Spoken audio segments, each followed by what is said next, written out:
We recently disembarked from Celebrity Edge. We cruised in the luxury retreat class on a New Zealand cruise. This was our first ship within a ship luxury experience. For years we've wanted to try a ship within a ship, but we always chose to either save money by booking a standard cabin on a large ship, or if we wanted a luxury experience, we'd book on a small cruise ship line. When we booked it, we knew that the ship within a ship concept is controversial, with many people saying it recreates the class system of the old ocean liners. Would we only feel comfortable in the retreat areas? Would venturing out of our luxury zone make us feel out of place? On some ships, there's a sharp contrast between the general areas and the private areas. If we weren't comfortable in the general areas of the ship, would the private areas be enough for us?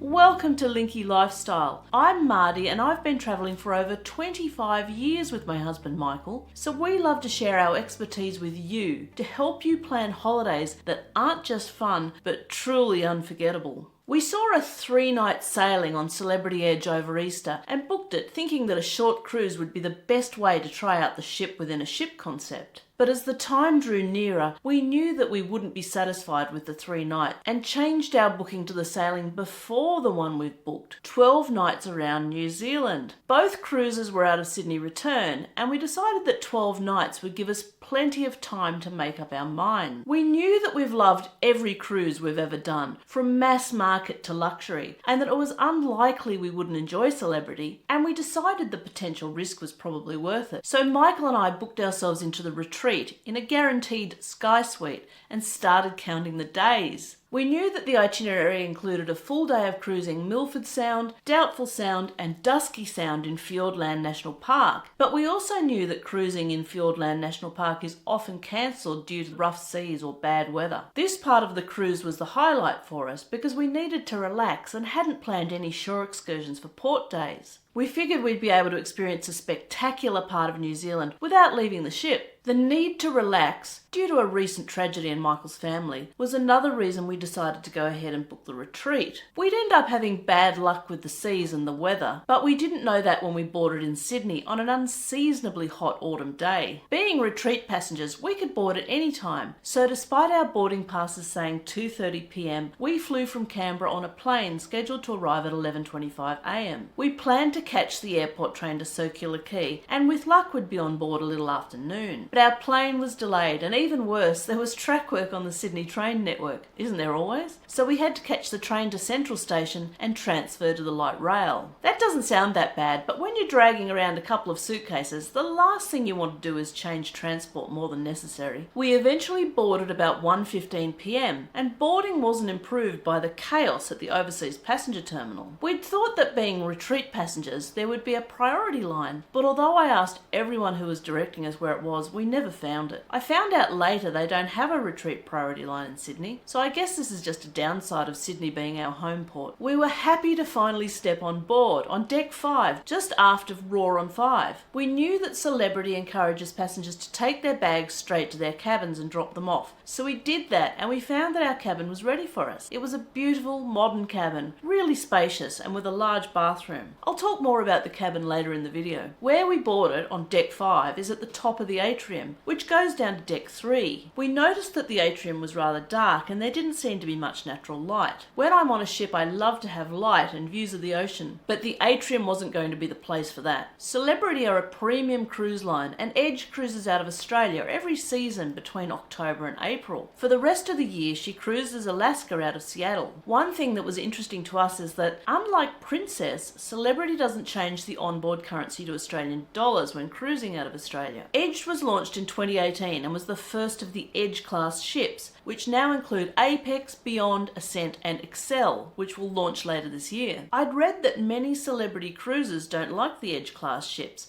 and prefer the Millennium and Solstice class ships instead. I hoped that we wouldn't feel the same, but on boarding we didn't think it'd be the case. We loved the modern look and feel. We did find a potential problem with our cabin, but more on that later. There were some things we really wanted to do on the cruise. Michael was keen to swim in the retreat pool and use the retreat hot tub. In fact, we wanted to make full use of the retreat and enjoy the lounge and Lumine restaurant too. But one thing about the retreat we weren't sure about was having a butler. Would we enjoy that experience, or would we have no idea what we could ask our butler to do? It's not in our Australian nature to have butlers, so would it all just feel a bit awkward? The magic carpet is unique to the Edge class ships and makes them look very distinctive. It's the large orange platform that's usually on deck 14, but can slide down as low as deck 3. It's mostly used for dining and a bar, but its true purpose is to allow better access to tenders when the ship's at anchor. Our itinerary would see us sailing southeast out of Sydney and cruising down the west side of New Zealand to Fiordland National Park, then continuing across the bottom of New Zealand's South Island. After that, we would head north on the east side of New Zealand to visit Dunedin, Christchurch, Taronga, Auckland and Bay of Islands, cruising around the top of New Zealand and back to Sydney. But there were big changes ahead that we found out about before we even departed Sydney. We knew that Celebrity has nights on which passengers are asked to dress more formally, known as evening chic nights. When we travel, we usually pack pretty light when it comes to clothes, so we weren't sure how we felt about this. Other nights were designated as smart casual. The evening chic nights were supposed to show in the planner section of the app before we boarded, but I could only see one listed. In the end, there were 3, but we wouldn't know that until they showed up on the Celebrity Today newsletter. Once we'd had a good look around our cabin and, of course, took some photos and video, we rushed off for lunch at Lumine, which would close soon. Lumine has sophisticated decor, but it's comfortable and has great views from the port side of the ship. On boarding day, this meant a great view of the Sydney Opera House. Even as Australians whose home port is Sydney, this is a view you never get tired of. I'd been apprehensive about eating on the ship. I had gastric sleeve surgery in January and can now only eat a small plate of food at each meal.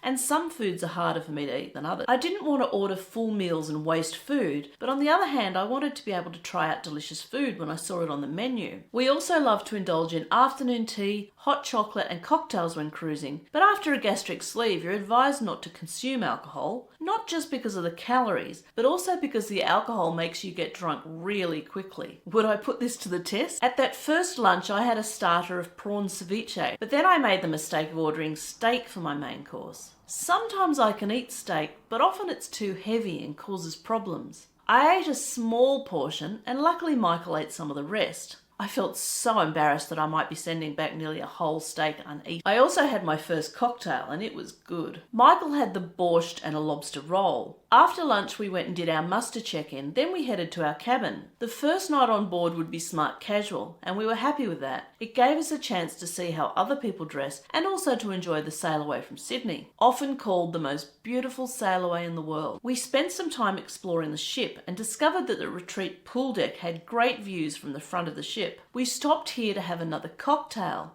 Are you even cruising if there aren't cocktails? They're so much part of my cruise that I designed a t-shirt that you can buy in my Etsy store. Link is in the description if you're interested. There was general knowledge trivia in the club at 4 p.m. and since we love trivia, we went to that. This is where we first heard about a major change to our itinerary, but more on that later. Another iconic sail away is from New York, which we did this year, but unfortunately our departure was delayed and it was dark and cold by the time the ship started to move, so I stayed inside and missed it. We spent this sail away on the retreat sun deck, strategically positioning ourselves on the starboard side so we'd see the Sydney Opera House and the southern side of Sydney Harbour once the ship reversed out towards the Sydney Harbour Bridge. I had a mojito or two during the sail away and life felt good. Once we'd cruised through the heads, we realised it was getting darker and colder, so we went back to our cabin and found our luggage had arrived. I like to unpack as soon as possible, so we did that, then started thinking about dinner. But first we went to the retreat lounge and had another cocktail. We decided to check out one of the main dining rooms on that first night, so we wandered down to deck 4 and headed aft. On deck 4 you'll find the Cypress and Cosmopolitan main dining rooms. Edge has 4 main dining rooms. Cypress is Mediterranean inspired, Cosmopolitan is modern American,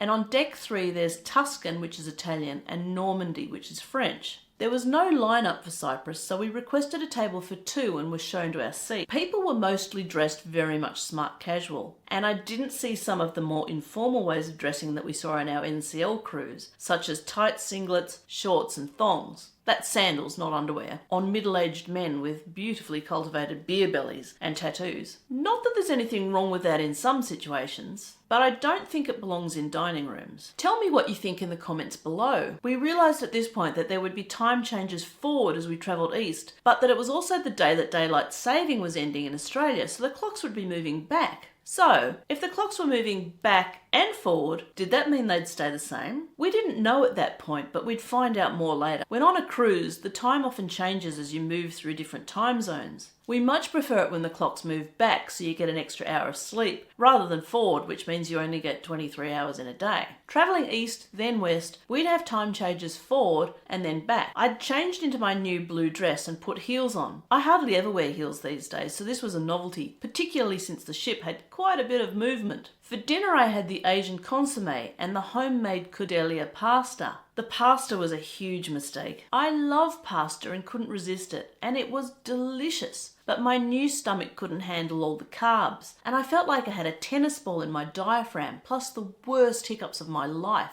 I had to get up and go for a walk. I walked around deck 4, wandering through the casino, and looking like a mad drunk as I hiccuped violently. Fortunately, it didn't take long to go back to normal, so I went back to the restaurant and slowly ate a little more of my pasta. I felt like I was dressed just right, which made me happy. On a previous cruise in Canada and New England, I had a very limited selection of clothes, and I was bigger than I am now. The clothes I had were big and tent-like, so I never felt very dressed up, and sometimes I felt a bit out of place. The Edge is an amazing ship, and we enjoyed her very much. One feature that we really wanted to check out was the magic carpet. We also found penguins on her. If you've been on Edge, have you seen the penguins? Here's a clue, not everyone is able to see them. As I said before, the magic carpet is a venue, but it's also used when anchoring as a tender platform. I believe it was invented to improve the tendering process, but at this stage we hadn't seen it in action. One day when we were on the retreat pool deck, I looked over the front of the ship and I saw penguins on the deck below. They weren't real penguins, sadly, but they were gold sculptures. We tried to work out how we could see them up close.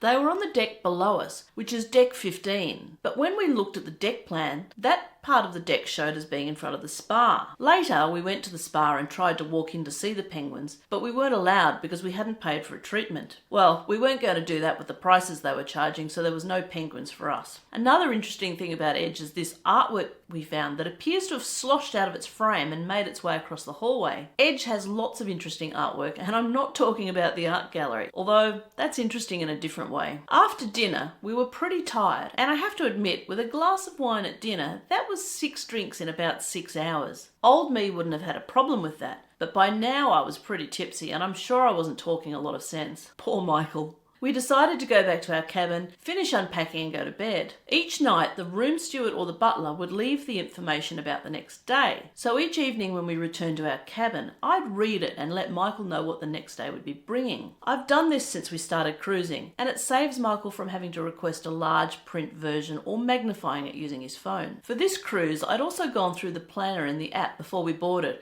and favorited all the things I thought we might be interested in. So it never really changed our plans for the next day, but it was nice to see information included about various venues and ports as our cruise continued. Sadly, the drinks gave me a headache all night, but that went pretty quickly once I took some Panadol at 6 a.m. I slept a bit more, but I have to admit that while I didn't feel like I had a traditional hangover, I definitely felt off, and this would last a couple of days. In fact, I couldn't drink any alcohol for the following 2 days, so I've definitely learned a lesson about how much alcohol I can cope with in future. Going back to embarkation, the overseas passenger terminals seemed chaotic to us when we arrived. Previously, the OPT has been a quick and pleasant experience, so I'm not sure what happened. We kept asking where the retreat check-in was, but instead we were directed by a series of OPT staff to go inside, take the escalator, take the lift, go here, go there, and security screening was awful.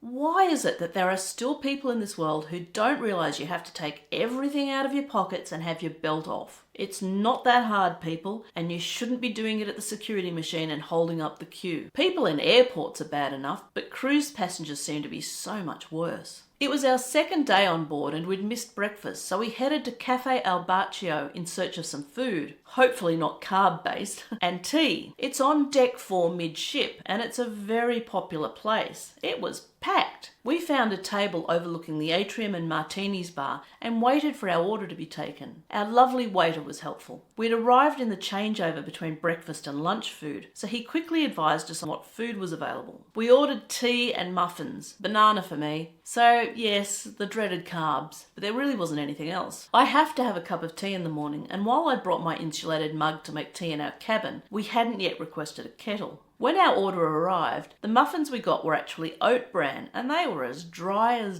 dust, so we just drank our tea. It was now we discovered that the milk on board was long life, and a very unpleasant tasting one at that. Most long life milk is improved these days, but whatever brand they were using, it tasted like the stuff we used to get in the 70s.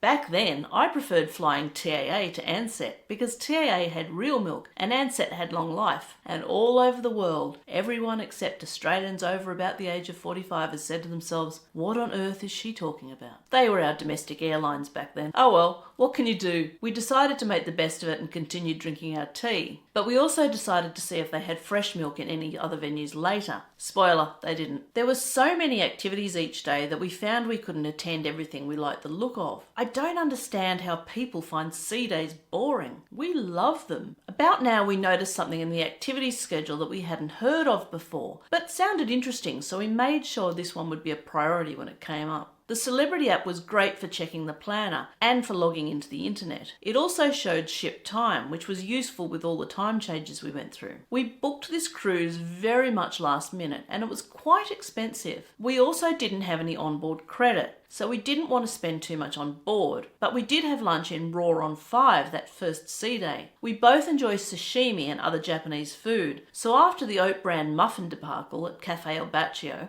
we headed up there. It was a la carte, not a flat fee, which was great for me because I could just order a couple of small dishes. I've found that seafood is my best bet for managing my diet too. One thing we do allow a small budget for when on a cruise is some gambling money for Michael. He loves playing craps, which is a very American game, so it isn't available in all Australian casinos. And when it is, there's often no one playing. It's the kind of game that works best when there's a large group of people playing enthusiastically. So we often find great opportunities for him to play on cruise ship. The first night we went to the casino, no one was playing craps. So he spent his casino budget on roulette, but he didn't manage to win. On another night later in the cruise, he found a great group at craps and played well, leaving with 3 times his original stake. Which sounds like a lot, but it was just $300. Still, better a win and a night of fun playing than a quick loss. Another night we found a card on our bed saying we had $10 of free play in the casino each. So we found a slot machine we liked the look of. It was called Cats and Bats and had pictures of black cats on it, which reminded us of Ricky, and asked a casino employee how to access our free play. We played that and ended up with $20 in our pockets after nearly losing it all. This might have started a bad habit because another night I put $20 of our money in that machine and came away with $50, which isn't so bad, but the third time I played it, I lost my $20. So that's a lesson to me on gambling. We look at gambling as a form of entertainment. We pay to see a show,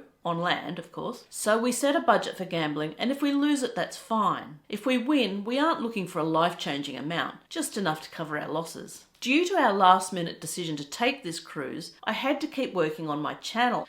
I'd filmed 3 videos and done the first edit on them before we left home, but I needed to get at least 1 finished and uploaded. I didn't know at that stage how much of a challenge that would be. One of our favourite features on cruise ships is a promenade deck, but Edge doesn't have one of those. There's some open space on deck 5, but not much, and you certainly can't do a full circuit of the ship. But Edge does have a unique walking and running track, which is on decks 15 and 16 and is shaped like a figure of 8. We enjoyed walking here, and the first time we did a circuit, we were surprised to encounter a large horse. Of course, we had to take our photos with it, and I tried to pat it, but its nose was a long way above my head. There was no signage about the artist, but we guessed it was placed next to the track because it was a racehorse. You can see the connection, right? As I said, Michael was aiming to relax and de-stress on this cruise, and he was keen to have a swim in the retreat pool and spend some time in the hot tub. We headed up to the retreat pool deck, but the weather on that first sea day wasn't swimming weather, so we went indoors to the retreat lounge and ticked off another one of our cruise must-do. We had hot chocolates. They were quite nice, but they had a slightly strange taste, probably due to the long life milk. It seemed that this long life milk was everywhere on the ship. On our first day, we met our butler, Mark. He gave us some great advice, including that retreat guests have reserved seats in the theatre for the nightly shows, but we'd need to get there more than 10 minutes before the show started, because they're opened up to general access after that time. He also told us that we'd need to enter on deck 5 on the port side. He gave us his telephone number so we could call him if we needed anything. This was to come in handy a few days later, for a reason we never expected. I've been working on my channel full time since I was made redundant from my previous job in July, but I'd recently met with a recruitment agent who wanted to line me up for a job interview while I was at sea. I was worried the internet wouldn't be up to a Zoom meeting, but I got the opportunity to test it on the first sea day. Whilst most cruise lines have converted their onboard internet to Starlink, they also throttle it so the passengers don't get high speeds. As retreat passengers, we had premium internet, which allowed streaming, but it was still very slow, and it already caused me many problems trying to download stock videos for the videos I was trying to edit. In the end, I had to finish that video and upload it when we were back in Australia. The second night was an evening chic night, and I'd brought my most sparkly dress for it. I wondered if it would be a bit too sparkly and over the top, but I put it on, touched up my makeup, and we headed off to dinner at Lumine. Before we'd boarded, I'd read that the menu in Lumine is limited and that a lot of retreat guests don't eat there most of the time. Of course, this was all third hand, so it needs to be taken with a grain of salt. We enjoyed Lumine a lot during this cruise and happily ate there nearly every night, quite often for lunch and a few times for breakfast. While there weren't a huge range of options on the menu, it did change every day for lunch and dinner. Plus, there are some classic dishes such as escargot, Caesar salad, and prawn cocktail that are always available. Lumine was on deck 12 and the retreat lounge is on deck 15. We'd often go to the lounge before dinner for a drink and then head down to Lumine. I usually take the lift if I'm going more than 1 or 2 decks, particularly down because my knees cause me grief going downstairs. Cruise ships don't usually have a deck 13, so that made it easy for us to take the stairs between Lumine and the retreat lounge. Now, I hadn't worn my sparkly dress for a few years, and there was something I'd forgotten about it. It's very scratchy, particularly on my arms. So after dinner, I had to go back to our cabin and change before we headed down to the theatre show. That night's show was by the production cast and it was called Kaleidoscope. In reality, there wasn't a story. It was just singing, dancing, acrobats and contortionists. But it was very entertaining. We got to the theatre in time to get the retreat seating and managed to sit right at the front middle of the balcony. We had great views, but we were a bit far away to see the detail. The theatre was a spectacular venue. It has a circular stage with seats all around it, and the balcony wraps around too. There's a massive screen, or should I say screens, at the back of the stage which are used for projections during shows or information and slides during lectures. Before the shows started, there would be waiters taking drink orders, and the seats were super comfortable. We went to the show nearly every night, but there was one night when the show started and we got straight up and left. Not because we were protesting, but because the man on that night was singing opera of the most agonising kind. Sorry, we're just not fans of opera, although we enjoy almost anything else. But apart from that, there were some great shows. A rock violinist called Yumia, 3 production cast shows called Kaleidoscope, Feel the Funk and Colours of Life, a singer-comedian called Rieta Austin, a magician, and the British pop princess Alexa Jane, who put on a great show full of energy.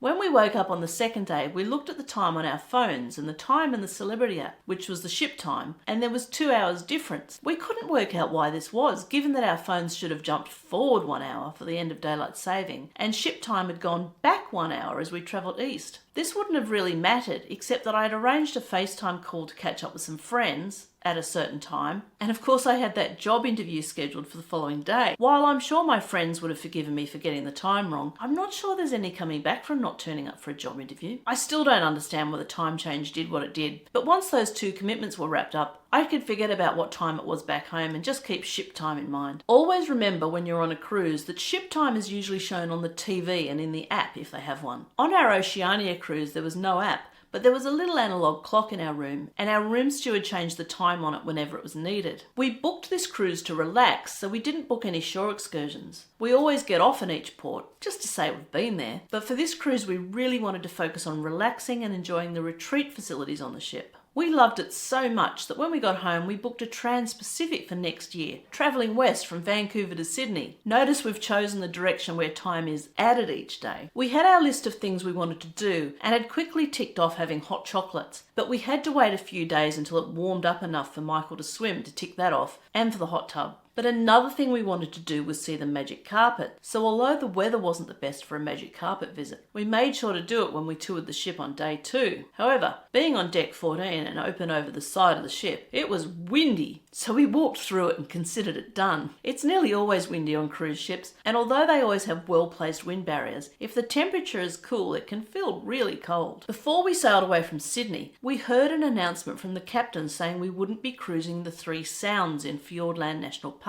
due to bad weather. This was a huge disappointment to many passengers who travelled a long way to be on this ship, and we heard a lot of people complaining about it. More on this later. We'd heard that there was freshly made pizza at the aft of the Ocean View Cafe, and we wanted to try it. So one afternoon when we were feeling a bit peckish, we wandered up there. I had pepperoni and it was good. There was also a cheese pizza that I tried another day and it was delicious too. Thick, hot, delicious cheese. What more can you ask for? There were some standard pizzas each day and then a special pizza and a special calzone. I didn't try any of the specials. The pepperoni was too good to miss. Up until now I hadn't eaten pizza post-surgery, but these were thin and I could handle the carbs if I took it slow. I've been avoiding fast food too, although I will admit to having Macca's recently. If you've watched my Oceania Insignia video, you'll know all about the Australian habit of shortening words to make them easier to say, like Macca's. Our cabin was on deck 10, all the way forward on the starboard side. Strangely, every time we've cruised, and keeping in mind that we nearly always book a guarantee cabin, we've had a cabin on the starboard side and forward or mid-forward. I think if we end up on the port side one day, we'll never be able to work out how to get anywhere. It was a quick walk to the forward lifts, and the retreat areas were all directly above us on decks 12, 15 and 16. So it was a quick trip in a lift, or even up the stairs when we wanted to go to one of them. It was also a quick trip to the club, a venue on deck 4, which is a nightclub at night, but where they hold a lot of activities during the day, including our favourite, trivia. There was also Deal or No Deal in there one day, and on another day I went to a macrame lesson to learn how to make a keyring. Luckily my 1980s macrame skills all came back to me because this activity was a bit disorganised, and we had to rush off when it had barely started to go to a guest lecturer's talk on colonial Australia. That talk reminded us of what we'd learned in history lessons at school, so we had a double 80s throwback that day. Walking around the ship, we often found interesting features and artworks. There was a really interesting place on deck 3, if I recall correctly, where the hull of the ship was visible through the wall feature. This was a great idea on the part of the designers. We found it really interesting. Artwork that was quirky, but not in a good way, was found in the art gallery. Have you ever noticed how the art gallery pieces are the same on every ship? And they're all ugly? Who buys them? How can it be worthwhile to have an art gallery if no one buys anything? Having said that, on Norwegian Prima I saw a monstrosity, but it had a sold sticker on it, so I guess someone liked it. Each to their own. Friends who don't go on cruises sometimes say they'd feel claustrophobic on a cruise ship. I've never felt like that, not even on the smallest of ships and in the smallest of showers. Oceania Insignia, I'm talking about you. I think there's something for nearly everyone in cruising, but until something sparks their interest, I guess they won't be trying it. I hope one day that someone says to me that one of my videos was the thing that made them book their first cruise. We tried to get up early enough for breakfast every morning and we nearly always succeeded, although sometimes we were too late for breakfast in the main dining room or luminae, and we'd go to the buffet instead. I'm not a massive fan of buffets. There's the hygiene problem, but also the food is usually overcooked and sometimes not even warm. And the Ocean View Cafe on the edge is no different. Any eggs I got were overcooked. Overcooked eggs do to me the same as carbs do, so that's no good. And I wasn't even going to try the bacon. I know Americans like it crispy, but surely I'm not the only one who likes it a little less done. And don't get me started on the cold sausages. In the end, on buffet days I'd have smoked salmon, cream cheese and capers with no bread or bagel. It It was okay, but not my favourite breakfast. Breakfast in Lumine was great, but the menu didn't change and there was a lot on there I didn't want to eat, or I couldn't eat. By the end of the cruise, I'd settled on my best option, which was 1 eggs Benedict, that should be 1 egg Benedict, without the muffin but with a hash brown. Hash browns are heaps easier for me to eat than bread. We didn't try the main dining room breakfast at all. Maybe next time. Having Lumine just 2 decks up from us was too tempting most of the time. During the sea days between Sydney and our first port, Dunedin, we tried going to the retreat lounge in the afternoon to do some work, well that's me, and read, that's Michael. But I discovered that even in there, one of my most dreaded things would happen. People making calls and watching videos on their phones without headphones. Please don't do this. Everyone I mention this to hates it. And for someone with autism,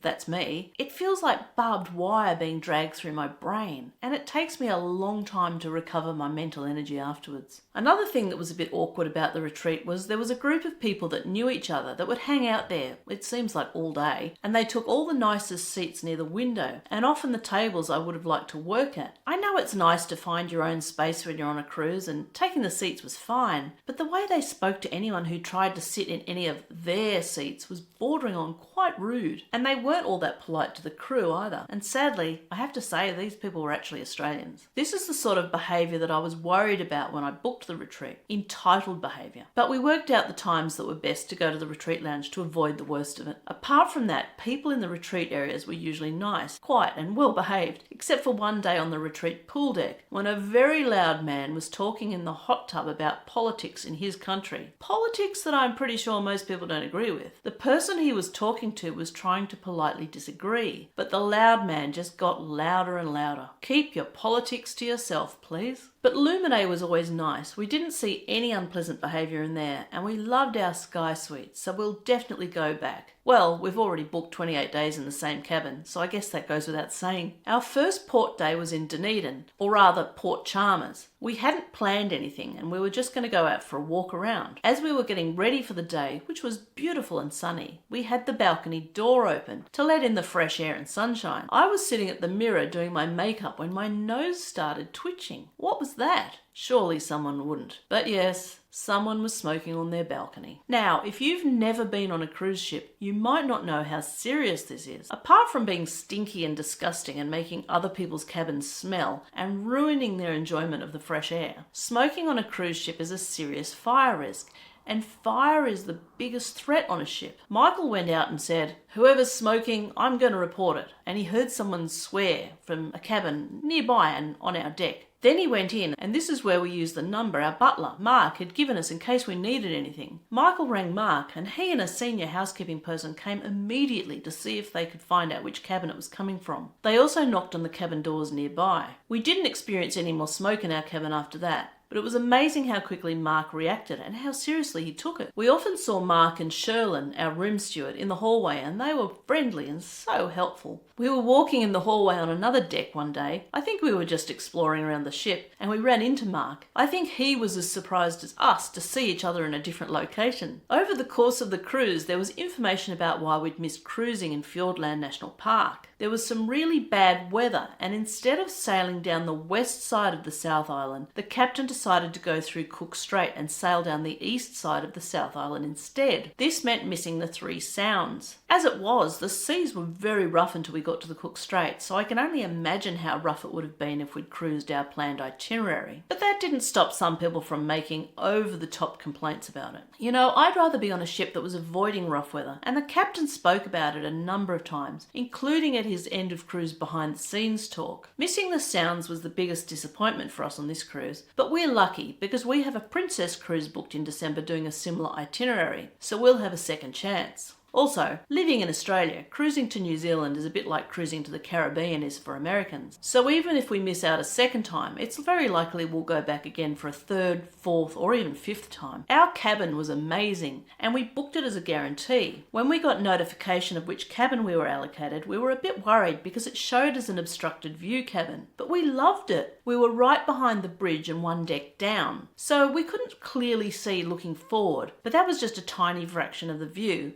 and it meant our balcony was quite sheltered. I was careful not to walk around the cabin undressed with the curtain open though, especially at night. I wouldn't want to frighten the poor person steering the ship. It was a lovely cabin with a spacious bathroom, which even had a bath and a small separate room for the toilet. I love having the toilet in a separate room. I have a bit of a thing about toilets being in the open bathroom, but in hotels and on cruise ships you're mostly stuck with it. There was plenty of storage space too, in the bathroom and in the rest of the cabin. If you book a guarantee cabin or receive an upgrade, there's a risk that you'll get an obstructed view. This is just one of the risks you take. You could also be located above or below a noisy area or in a part of the ship where you can hear the anchor being dropped in port early in the morning. We haven't had a bad experience yet, but some cruisers will only book if they can choose their cabin. This will usually cost a bit more per person though, and it's always been a gamble we're willing to take. While the internet was slow and annoying for downloading and working on my channel, there were no problems at all with my FaceTime call with my friends, and even better for my job interview. In fact, I was offered the job almost immediately, but that led to some new problems with onboard internet. More on that later. On one of the sea days, we saw an activity in Eden called kubb. Kubb is a Swedish lawn game, and we happen to own a kubb set and have played it many times. So we were looking forward to experiencing kubb on board a ship. When we turned up, there was only us and one other couple there for it. But when Sarah, the activity's crew member, showed up, she'd brought the wrong game with her. She'd brought giant Jenga. We were disappointed we couldn't show off our kubb skills, but we ended up winning the giant Jenga, so that was fun. The prize was a celebrity branded pop socket, which I can't say we'll ever use, but winning's all about the glory, right? Okay, I still prefer the Oceania prizes of points that you can redeem at the end of the cruise, but we were there for the glory of winning and we got that. After giant Jenga, there was a golf putting competition. I'm terrible at putting, but we had a go. As the first game went on, more and more people appeared, so for the second game I withdrew and became a spectator instead. Sadly, Michael's team didn't win either game, so there was no more glory for us, or any more pop sockets for that matter. We always find a routine on our cruises, and this one was no exception. We'd go to Martini's bar or the retreat lounge for a drink or two each night, then go to either the early show, then dinner, or dinner, then the late show. Sitting in Martini's was fun. There'd sometimes be an older couple dancing together, which was really nice to see. I tried out many of the martinis that Martini's has on offer, and my favourite one was a lemon basil one. I also had a lychee one, an espresso one, and a rose one. Well, maybe I had more than one. Michael tried the Mexicali, but mainly had espresso martinis. On our second evening chic night, I went with a sequin skirt and a black top, which was a bit more subtle than my sparkly dress on the first one. But looking around in Lumine that evening, there were plenty of people with sparkles, and some men even had on suits and ties. Michael took suit pants and a nice shirt, but he discovered that his belt, which he was wearing on his casual pants, was too wide to fit in the loops of the suit pants, and they always look a bit odd without a belt. So he wore his casual pants and a nice shirt for all the evening chic nights. Luckily, his pants were black.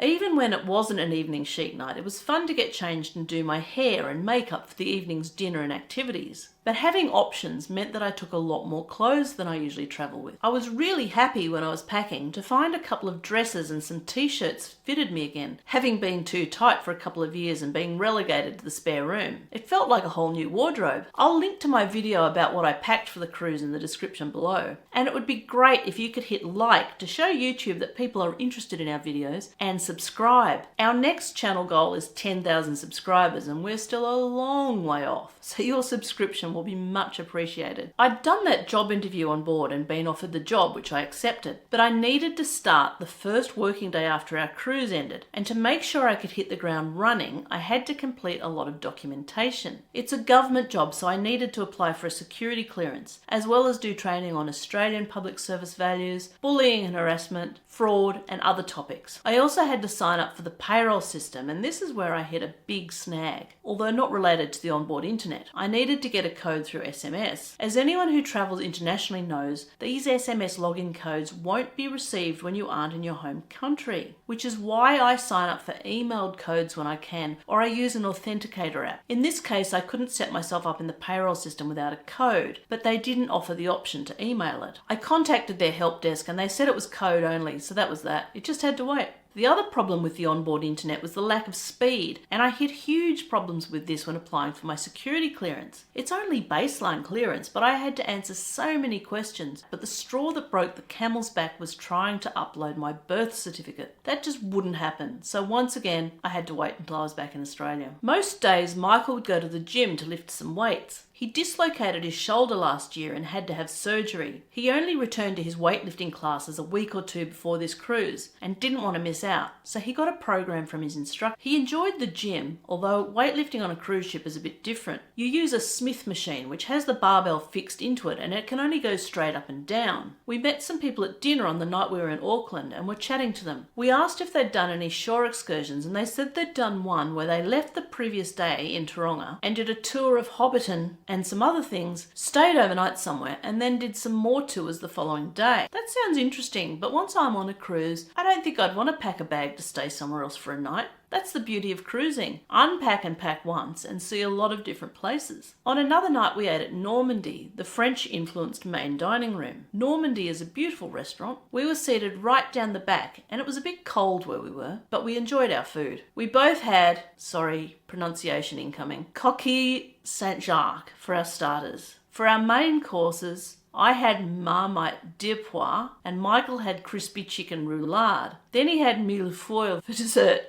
I tried his dessert. It featured apricot and was delicious. I may have encouraged him to order it. One thing we didn't like on board was that in many of the non-retreat venues, and actually even in some of the retreat venues, someone would try to upsell us a speciality restaurant booking. Even one of the crew clearing tables in the buffet did this one day. We quickly learned that if someone asked, in a friendly way, what our dining plans were for that evening, to say we were booked into a speciality restaurant already. We did allow ourselves to be upsold the Taj X dining experience, which was an Indian meal served in raw on 5 on the evening of day 7. Vrishali, who was one of our servers in Lumine, told us about it at lunch on day 1, and since Michael loves Indian food, and I like it too, we signed up for it. And when the time came, it was great. I have no regrets about my gastric sleeve surgery, but on that night I came close. I managed to try a bit of everything, but it was probably the most I've eaten since I had surgery, and to say I felt full afterwards is an understatement. There was so much food. We had a starter selection plate each with samosas, murg tikka,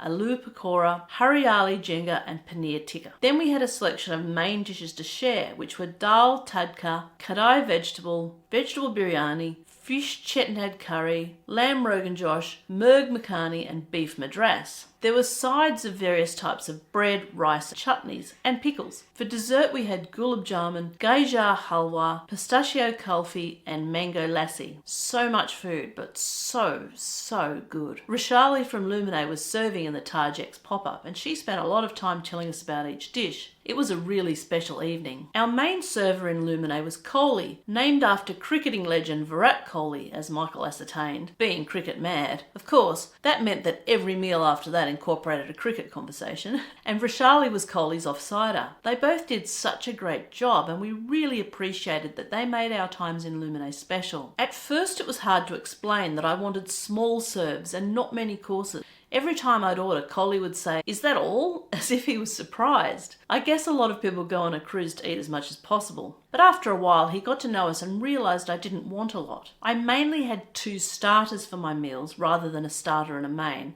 and I never had dessert. Vrishali was the dessert queen and she would come over and tell us all about them each night, tempting Michael to try something. Of course, if I wanted to try something, I got Michael to order it so I could have a taste. One particularly memorable dessert was the carrot celebration with sweet cream cheese, carrot chips, carrot mousse and chocolate crumble. Another one was the milk chocolate cremo. Now, don't laugh, but the best chocolate mousse I know of is from KFC, and I rarely find any that beats it. But this milk chocolate cremo was way better. The other people that made our cruise special were Mark, our butler, and Sherlin, our room steward. The room was always beautifully clean, and I loved how Sherlin folded up the t-shirts we slept in so nicely. It's the small things. Mark was always around offering to get us anything we wanted, but once we had our kettle, we were pretty self-sufficient. We did have room service dinner one night and room service breakfast one morning, which he set up really nicely. Although I wouldn't recommend the food from room service. It was actually a bit cold and unappetizing. On day 9, we got to try something that I'd noticed in the activities schedule a few days earlier and thought it had sounded interesting. But I had no idea what it would be like. It was called Time Play Interactive Trivia, and it was being held in the club. Most of the activities we enjoyed were held in the club, but it was very dark with no windows. It spanned 2 decks, and I understand that it's a nightclub in the evenings, but it would have been nice to have a sea view during the day. We discovered that Time Play Interactive Trivia was done using your phone to access a website. The questions would come up on the screen in the club, and you answered on your phone. I signed in with the highly inventive name Mardi, but Michael found that he couldn't participate due to his eyesight. The key to this trivia is to answer quickly, and he can't read from the big screen very easily, which is a shame for him, but I really enjoyed it. I came 4th both times I played. I'm sure my phone had some lag that prevented my answers being recorded quicker. Even when I answered immediately, I'd still show up as being about 10th or so on the list. Anyway, we had fun and that's all that matters. It was held again on day 12, so I made sure we went to that one too. For our day in Auckland, we met up with some family who live there. Michael's nephew Kurt, his wife Erin and their kids took us to lunch at a great restaurant on Auckland Harbour after indulging Michael in his love of record shopping. The weather turned bad for our final port day in Bay of Islands. I don't think we would have bothered getting off the ship for this port, except that it was the only tender port, and we wanted to see how tendering worked with the magic carpet. Tendering with the magic carpet was quite a different experience to the normal tendering process on other ships. We caught the lift down to deck 3, then walked to the tendering area, which was large and open with the usual security scanners set up. Then down a short flight of stairs to the magic carpet and a relatively easy transition to the tender. Of course, this is always going to need caution due to the movement of the water, but it seemed less precarious than some of the tendering experiences we've had in the past. Unfortunately, by the time we arrived on land and got the shuttle bus to the town, the rain was belting down, so we just visited a chemist for some painkillers, and where I found I could buy my favourite nasal decongestant, Otrivin Menthol. If you've seen my video on my weird travel essentials, I'll link it below, and read the comments, you'll know that I claimed it isn't available outside Australia. Well, the viewers certainly proved me wrong.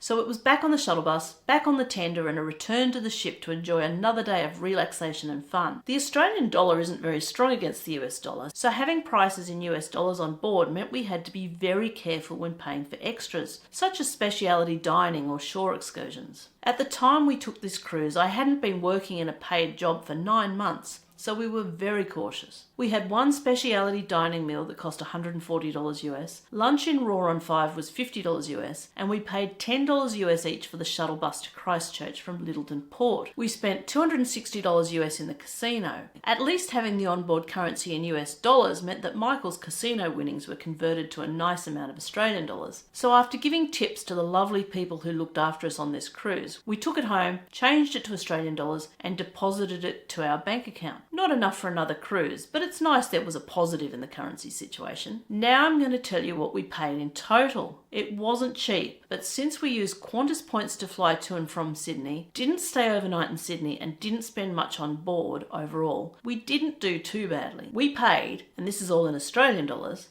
$15,865.94 for the 2 of us for the retreat in a Sky Suite for 12 nights, which included premium drinks and internet. Our onboard charges, less a refund for the missed day of cruising in Fiordland National Park, was $650. Michael had $425 left from his casino winnings after we used some for tips. So that totals $15,868.19. Per person per day, that's $661. Our cost per person per day on Oceania and Signia was $654, so I'm not unhappy with that amount, although I don't think we can consider ourselves budget cruisers. So I guess you know why I had to find myself a job. But seriously, it was a great cruise. We really enjoyed most of the retreat facilities. We had a great cabin and a fantastic set of people who made the cruise special for us. The ports were nice, although we didn't do much in them, and we had great weather in Christchurch, Taronga and Auckland. The evening chic nights were fun, and we got to do plenty of relaxing, particularly Michael, who got to enjoy the pool and the hot tub. The upsell of specialty restaurants was a bit annoying, but you can't blame the people for doing it. They probably have targets to meet. Would we do another celebrity cruise? Well, you already know the answer to that. We've booked the 28-day Trans-Pacific on Edge for September 2026 already, and we'll be in the same cabin. So I guess that's a big thumbs up from us. Have you enjoyed this review of our experience on Celebrity Edge? Now go here to watch our review of Oceania and Signia. See you over there.